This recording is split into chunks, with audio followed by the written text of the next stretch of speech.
Hello साथियों, मैं सुभाष स्वागत करता हूं आपका आपके अपने ही यूट्यूब चैनल एग्जामगढ़ में। साथियों, हम लोग पिछले वीडियो में करनी पढ़ रहे थे जिसे स्क्वायर रूट कहते हैं। स्क्वायर और स्क्वायर रूट, क्यूब और क्यूब रूट, ये हम पढ़े थे। उसके बाद हमने इसके बहुत सारे न्यूमेरिकल भी सॉल्व किए थे।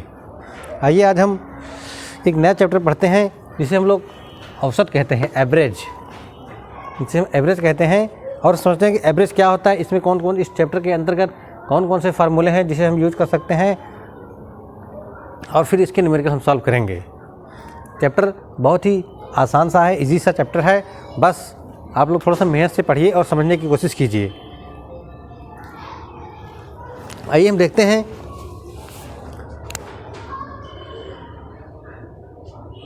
आप लोग जानते भी होंगे औसत क्या होता है, एवरेज। एवरेज मीन्स जो ऐसी कोई संख्या जो जितने भी उसके अंतर्गत जितने भी पर्सन हैं, जितने भी लोग हैं, सबको बराबर बराबर से डिवाइड किया जा सके। ऐसा कोई परिमाप या ऐसा कोई संख्या जो सभी लोगों में बराबर बराबर में डिवाइड किया जा सके।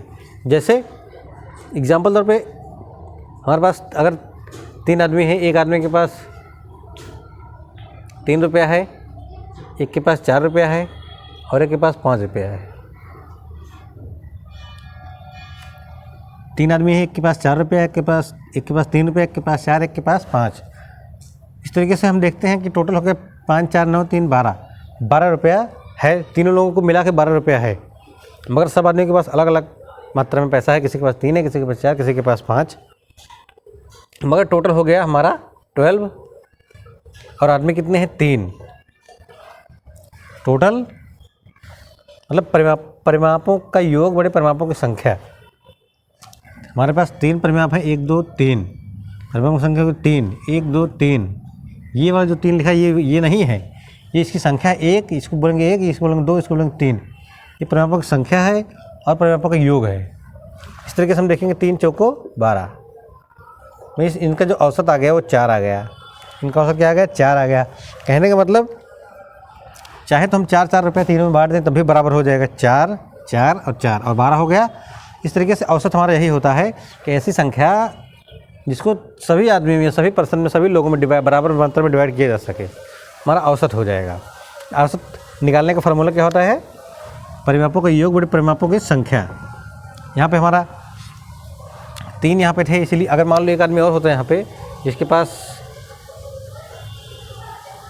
6 रुपया होता, 6 रुपया होता, तो यहाँ पे हम देख रहे हैं कि यहाँ पे हो जाएगा 12, 6, 18। तो यहाँ पे इस तरीके से हमारा 18 हो जाता, 18। और पर्सन हो गए हमारे पास 4। आदमी तो 4 हो गए ना, 1, 2, 3, 4। तो इस तरीके से हम इसको 4 से डिवाइड करेंगे और संख्याओं का योग बटे संख्याओं की संख्या, या फिर ऐसा कहेंगे परिमापों का योग बटे परिमापों की संख्या। तो 4 से इसको काटेंगे, 4 चौको 16।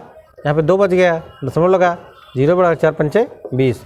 मीन्स 4.5 रुपया पर पर्सन, एक आदमी को 4.5 रुपया मिलेगा, जो हमारा औसत हो जाएगा। मैंने 4.5, 4.5, 4.5, 4.5 सबको देंगे और इस तरीके से हमारा 18 हो जाएगा और सबको बराबर मात्रा में मिल जाएगा। वही औसत होता है, एक एवरेज होता है।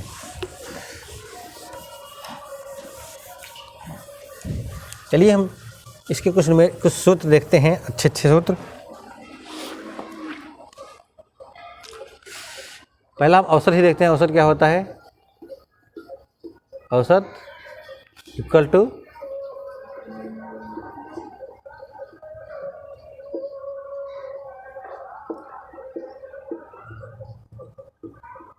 परिमापों का योग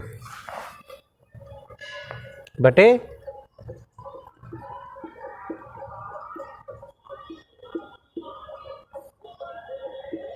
परिमापों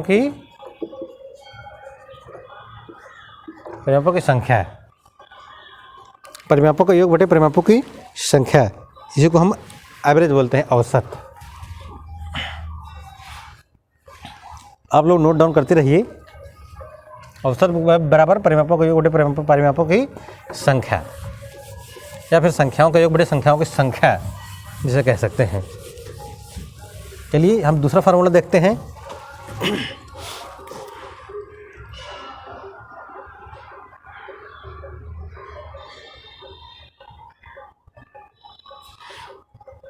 आइए हम देखते हैं कि एक व्यक्ति है माना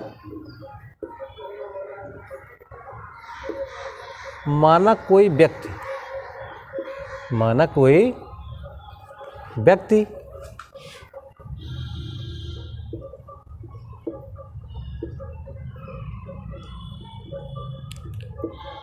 एक निश्चित दूरी, माना कोई व्यक्ति एक निश्चित दूरी x किलोमीटर पर आवर चाल से तय करता है।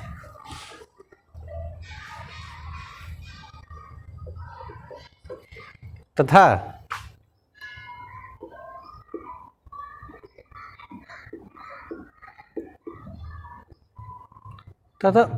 उतनी ही दूरी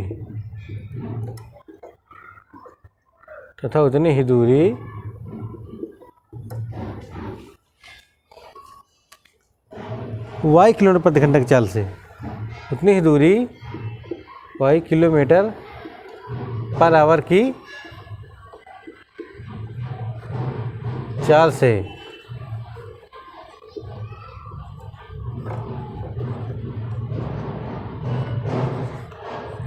तय करता है। तब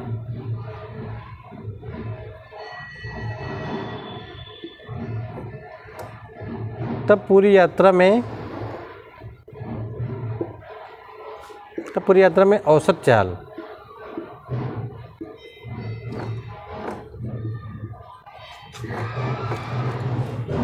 कोई व्यक्ति एक निश्चित दूरी x किलोमीटर प्रति घंटा की चाल से तथा उतनी ही दूरी y किलोमीटर प्रति घंटा की चाल से तय करता है, तब औसत चाल बराबर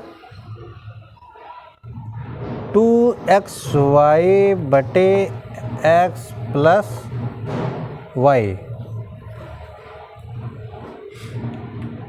2xy बटे x प्लस y। ये फार्मूला बहुत ही अच्छा, बहुत ही छोटा, बड़े बड़े सवाल को छोटा कर देता है। डायरेक्ट ये फार्मूला समझो, ट्रिक समझो, जो भी समझ लो, बहुत ही अच्छा फार्मूला है ये।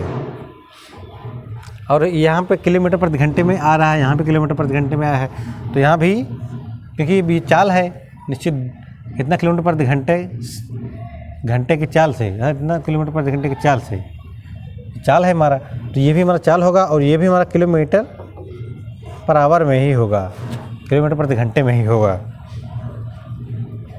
क्योंकि ऊपर का किलोमीटर प्रति घंटे में है तो नीचे का भी औसत भी किलोमीटर प्रति घंटे में आएगा। कोई व्यक्ति एक निश्चित दूरी x किलोमीटर प्रति घंटे की चाल से और उतनी ही दूरी y किलोमीटर प्रति घंटे की चाल से, या फिर ऐसा कह सकते हैं कि वही x किलोमीटर की चाल से गया फिर y किलोमीटर चाल से वापस आया, तो उसका औसत चाल क्या होगा? 2x गुणे y बटे x प्लस y। चलिए देखते हैं दूसरा फार्मूला।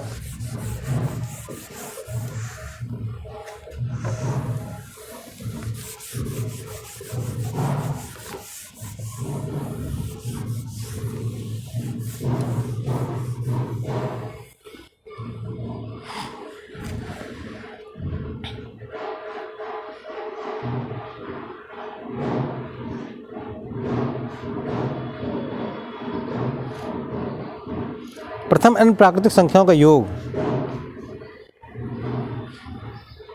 हमारा पॉइंट है प्रथम n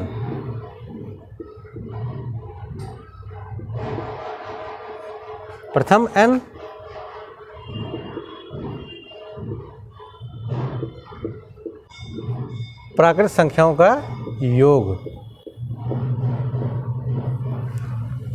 प्रथम n प्राकृतिक संख्याओं का योग कहने का मतलब हमारा प्राकृतिक संख्या हमको पता है क्या होती है, 1 2 3 4 डैश डैश डैश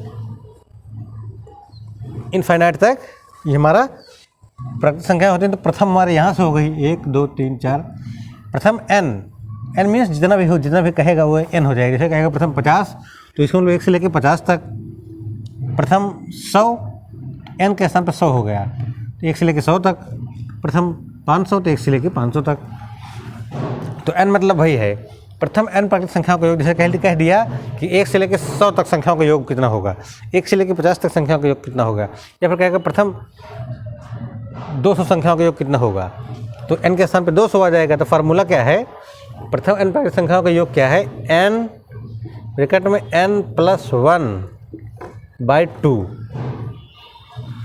n+1/2, और 50 करते हैं हम 50 गुणे 51, 50 गुणे 51/2। ये फार्मूला प्रथम n प्राकृतिक संख्याओं का योग, n+1/2। दूसरा देखते हैं,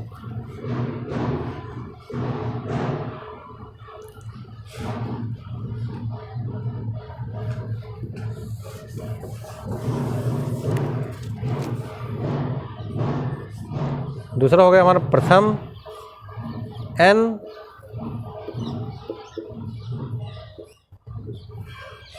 विषम प्राकृतिक संख्याओं का योग, प्रथम n विषम प्राकृतिक संख्याओं का योग मीन्स सम संख्याओं का नहीं, विषम संख्याओं का निकालना है।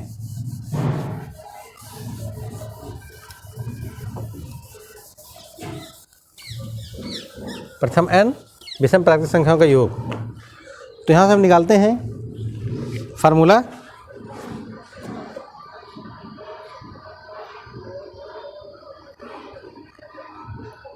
n स्क्वायर, हमारा फार्मूला हो गया n स्क्वायर, विषम प्राकृतिक संख्या का योग इक्वल टू n स्क्वायर। आप लोग जानते हैं विषम संख्या क्या होती है, जो संख्या 2 से नहीं करती विषम संख्या होती हैं, जो संख्या 2 से डिवाइड हो जाती है सम संख्या होती हैं। तो प्रथम विषम n विषम संख्याओं का योग होता है n स्क्वायर, मीन्स अगर कहिएगा प्रथम 10 विषम प्राकृतिक संख्याओं का योग बताओ, तो 10 का स्क्वायर मीन्स 100 हो जाएगा। संख्याओं का योग निकालना है। और प्रथम 20 विषम संख्या, तो 20 का स्क्वायर यानी 20 विषम में 400 हो जाएगा। आइए हम देखते हैं अगला पॉइंट,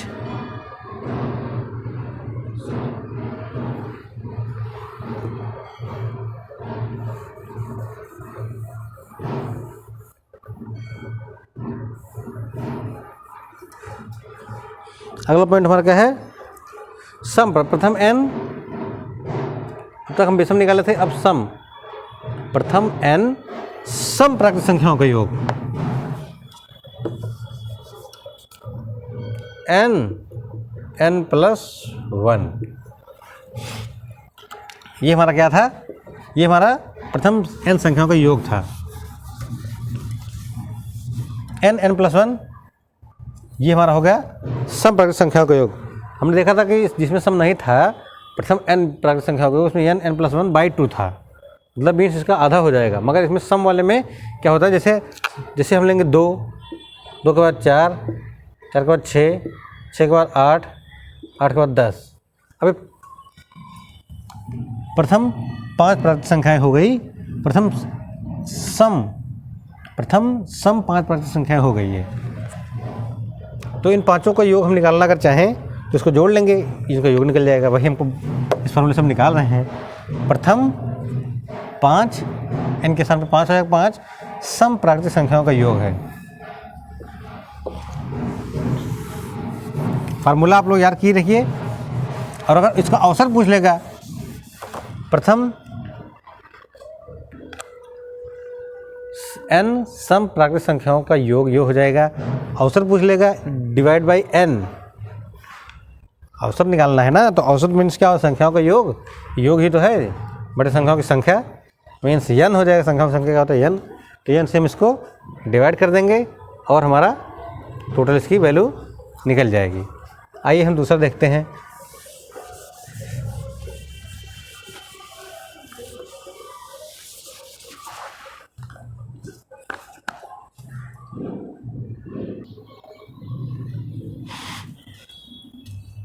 साथ ही हम लोग अगला फार्मूला देखते हैं। हम देख रहे हैं कि प्रथम n प्राकृतिक संख्याओं के वर्गों का योग। प्रथम n, सबसे पहला फार्मूला हमने देखा था प्रथम n प्राकृतिक संख्याओं का योग, और हम यहाँ पे देख रहे हैं प्रथम n प्राकृतिक संख्याओं के वर्गों का योग। यहाँ पे देखिए वर्गों, संख्याओं के वर्गों का योग, जिसे हम स्क्वायर कहते हैं। तो हम यहाँ पे देखते हैं n+1 ब्रैकेट में, दूसरे ब्रैकेट में n+1, n+1 ब्रैकेट में 2n+1/6। n मीन्स क्या है? n मीन्स वो संख्या है जो हमको दिया जाएगा, जो हमसे पूछा जाएगा। तो n के स्थान पर वो संख्या लिख देंगे, यहाँ भी, यहाँ भी, यहाँ भी। और ये फार्मूला लिखेंगे n+1 और 2n+1/6, n+1 2n+1/6, n+1 2n+n 2n+1/6। आइए देखते हैं हम एक फार्मूला और। ये हमारा वर्गों का योग है, मगर वर्गों का औसत पूछ लेगा, औसत। तो यहाँ पे हम 6/6n लिख देंगे। औसत क्या होता है? जैसे संख्या कहेंगे 3 संख्याओं का योग, प्रथम 3 संख्याओं का योग, तो या प्रथम 3, अगर हमसे कह दिया प्रथम 3 प्राकृतिक संख्याओं का योग, तो हम क्या करेंगे? 1 + 2 + 3 कर देंगे। प्रथम 3 प्राकृतिक संख्याओं का योग हो गया, यहाँ पे दिया गया है योग, ये हमारा योग हो गया। मगर जब प्रथम 3 प्राकृतिक संख्याओं का औसत कह देगा, औसत, तब क्या करेंगे? /3, क्योंकि 3 संख्या का है, तो मीन्स 3 मतलब n, वही n हमारा यहाँ पे है। जो हम पूछेगा, अगर योग पूछ लिया तो ये फार्मूला लगा देंगे, औसत पूछ लिया, औसत, तो n से यहाँ पे हम भाग देंगे इस संख्या को, या फिर ऐसा कह सकते टोटल इसका योग निकाल के उसको n से भाग दे देंगे। n मीन्स जो संख्या हमको दिया जाएगा। अगर 50 पूछा है 50 संख्याओं का, तो 50 से भाग दे देंगे, तो हमारा औसत निकल जाएगा। आइए देखते हैं हम अगला फार्मूला। अगला हमारा फार्मूला है प्रथम n प्राकृतिक संख्याओं के घनों का योग। यहाँ पे हम लोग चेंज करेंगे थोड़ा सा, के घनों का योग, घन जिसे हम क्यूब्स कहते हैं, घन कहते हैं, घनों का योग निकालेंगे। तो घनों का योग क्या होता है? हम लोग घन जानते हैं क्या होता है? n के पावर 3, किसी का पावर 3 हम उसको बोलेंगे घन, कहेंगे 2 की घन, 5 का घन, या 5 का इंग्लिश में जिसे क्यूब कहते हैं, 5 का क्यूब या 5 का घन, 2 का घन, 7 का घन या 7 का क्यूब, ये होता है हमारा। तो घनों का योग हमको निकालना है। घनों का योग 1/2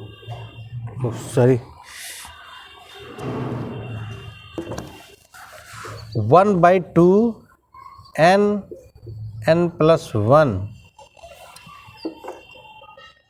का स्क्वायर, टोटल का हम स्क्वायर कर देंगे। देखो 1/2 इंटू n ब्रैकेट में n+1।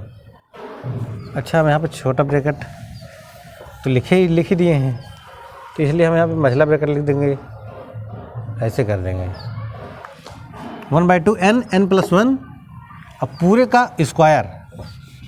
तो ये हमारा क्या हो जाएगा? प्रथम n प्राकृतिक संख्याओं के घनों का योग। n 1/2 n+1, हमको पता है ये कि हमारा फार्मूला किस चीज़ का है? योग का, और उसको हम स्क्वायर कर देंगे, n+1/2 n+1/2 का होल स्क्वायर। आइए हम कुछ और पॉइंट देखते हैं।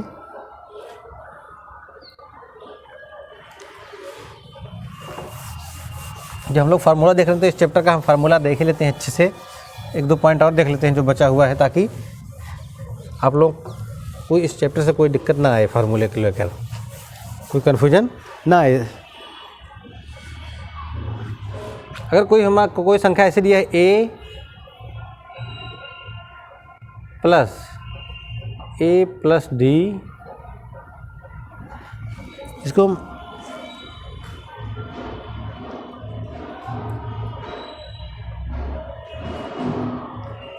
इसको हम कॉमन लगा के लिखते हैं तब ठीक रहेगा। चलो फिर से देखते हैं।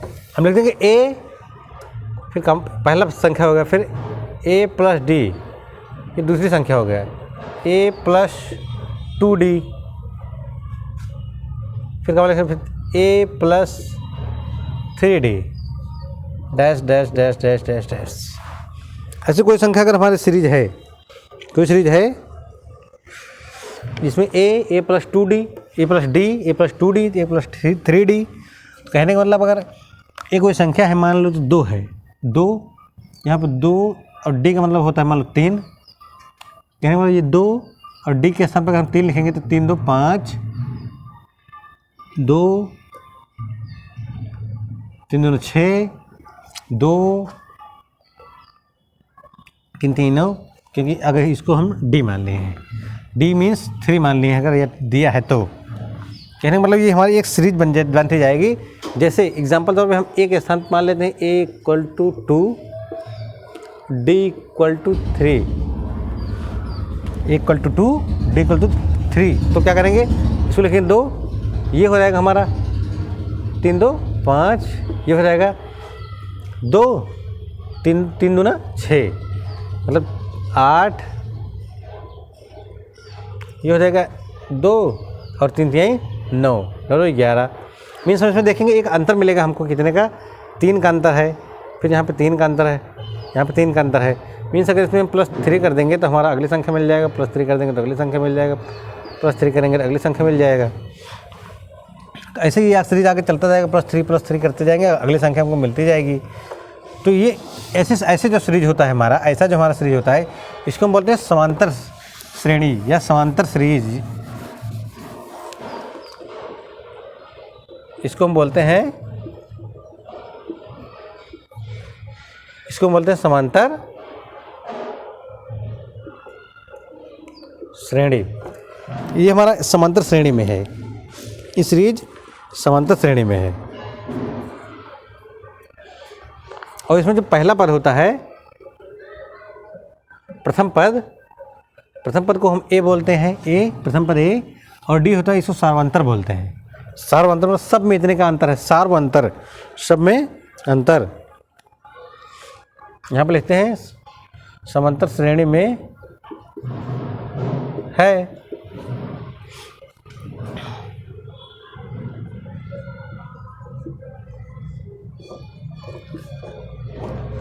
प्रथम पद इक्वल टू ए और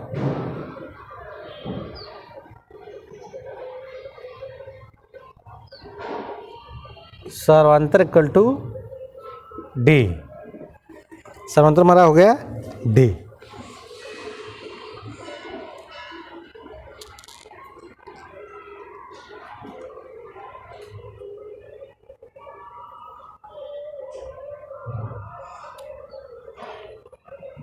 मान लो हमको कोई पद निकालना है, 8वां पद इस सीरीज के अंतर्गत। ये हमारा सीरीज जा रही, ये हमको पहला पद हो गया, ये दूसरा, ये तीसरा, ये चौथा।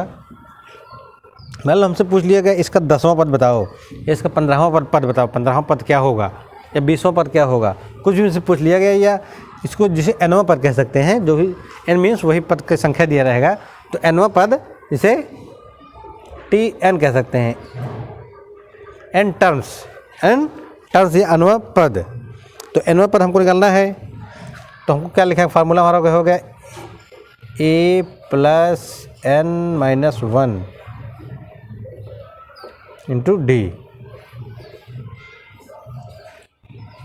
tn या nवां पद जिसे कहते हैं, nवां पद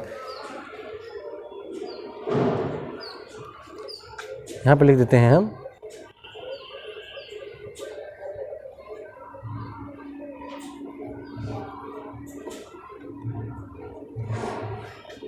nवां पद इक्वल टू, इसे tn कहते हैं, tn a + n - 1 into a + n - 1 into D, a + n - 1 into D. तो हमारा ये हो गया nवां पद। समझ में आया होगा आपको। हमारा कोई सीरीज दिया हुआ है a + d, a + 2d, a + 3d, a + 4d, a + 5d, a + 6d, 7d, 8d, ऐसे हमारा जाता रहेगा। हमसे पूछ लिया कि इसमें 15वां पद क्या होगा, इस सीरीज का 15वां पद क्या है या 20वां पद क्या है। तो हम कैसे निकालेंगे, हमारा फार्मूला है a + n - 1 इंटू डी। nवां पद मीन्स n मीन्स जो संख्या देगा 50वां पद निकालना, तो n के स्थान 50 आ जाएगा। a पहले संख्या सीरीज हमको मिल जाएगा, a की वैल्यू दिया रहेगा एग्जाम में आपको, तो यहाँ से निकल जाएगा a। यहाँ पर अगर 2 दिया है 2 निकल जाएगा, दूसरा कुछ दिया रहेगा कि यहाँ ये संख्या 10 से शुरू होती है या 15 से शुरू होती है,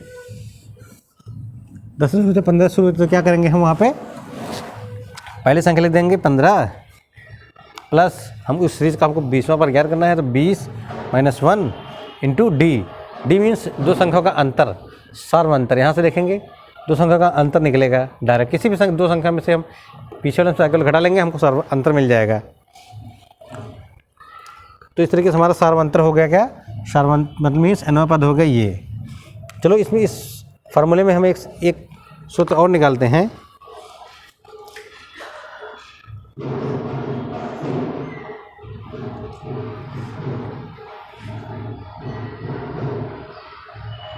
n/2 2a plus n-1 into d।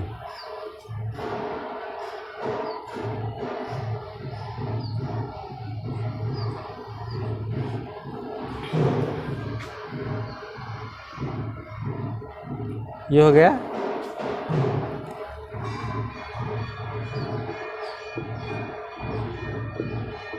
n पदों का योग इक्वल टू, इस चैप्टर से अगर हमने n पदों का योग पूछ लिया, मान लो हमारे पास ये है, दिया है 1 2 3 4 ऐसे संख्याएं हमारे जा रहे हैं। यदि प्रथम 10 संख्याओं का योग या 10 संख्याओं का योग या 20 संख्याओं का योग पूछ लिया तो हम क्या करेंगे? 20 संख्या का योग पूछ लिया तो हम क्या करेंगे? कौन सा फार्मूला लगाएंगे?